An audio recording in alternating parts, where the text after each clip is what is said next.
Hey everybody, this is Wayne Mullins, founder of Ugly Mug Marketing and author of So You Have a Website, Now What? And in this video today, what I want to do is quickly take you through something that Les McCowan calls the artisan trap. And this is a trap that most entrepreneurs find themselves stuck in. And it's what often is referred to kind of the hamster wheel of business. And unfortunately, most entrepreneurs never figure out how to get off of this trap, and they stay stuck there and ultimately give up on their hopes and dreams.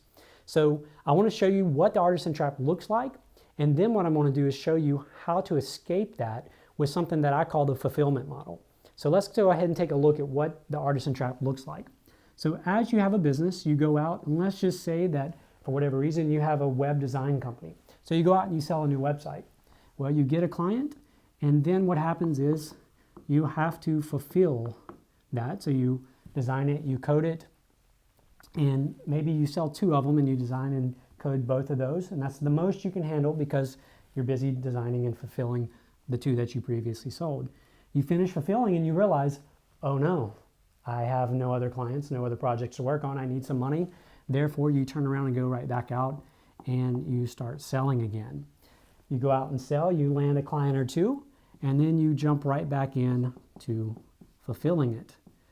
And then same cycle repeats itself again. You produce great work, clients are happy, but then you realize, oh no, nobody's in the pipe waiting, so I go back out and sell again. And if you're in business, you probably recognize this. This is very common for business owners, especially around the second year mark in business. They realize that they're stuck in this perpetual hamster wheel. And the problem is most never figure out how to get off of here. And so what I want to do next is I want to show you how to escape this, how to escape the artisan trap. And it's something that I call the fulfillment model. And it goes simply like this: sell, sell, sell, sell. You constantly want to be selling. You want to be marketing, you want to be promoting, you want to be, quote unquote, filling the funnel. But what happens in the fulfillment model is, as soon as you sell, you pass off the fulfillment of some portion of the product or service that you deliver. So for example, if you're a web designer and you do web design and coding, maybe what you start doing is you start passing off the coding because you don't like coding anyway. You just do it because that's part of what you do. You sell websites. And so you start passing off the coding portion. So what that does, that frees up a substantial amount of your time. It enables you to continue selling, but it also enables you to work on what you're really passionate about, which is the design. So you sell again, and you hand that off to be fulfilled again. And so the same thing again. It just keeps repeating.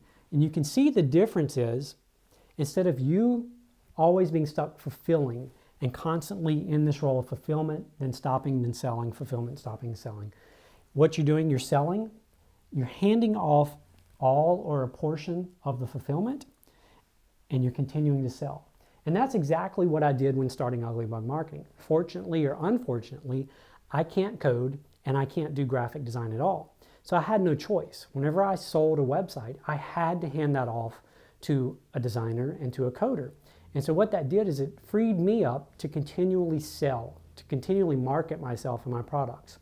So it's very important that you, first of all, recognize this trap and make sure that you're not stuck in this trap. But then secondly, figure out how can you hand off a portion or all of the fulfillment of what it is that you do.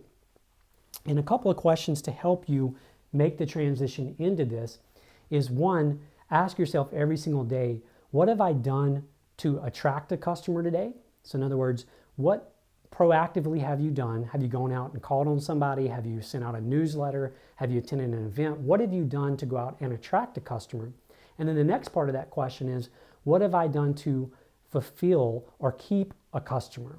So in other words, what have you done to ensure that you're taking people from just a regular customer and converting them into an evangelist? So in other words, keeping them in your herd, so to speak, as Dan Kennedy would call it.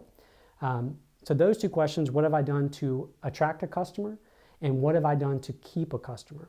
If you'll keep those two questions in mind, what you'll discover is it naturally leads you into the fulfillment model. So there you have it, the artisan trap, the fulfillment model. I hope you've enjoyed this video. I hope that you're not in this part, and if you are in the artisan trap, I hope that you'll begin exploring ways to get out of it and get yourself into the fulfillment model. Thanks so much for watching.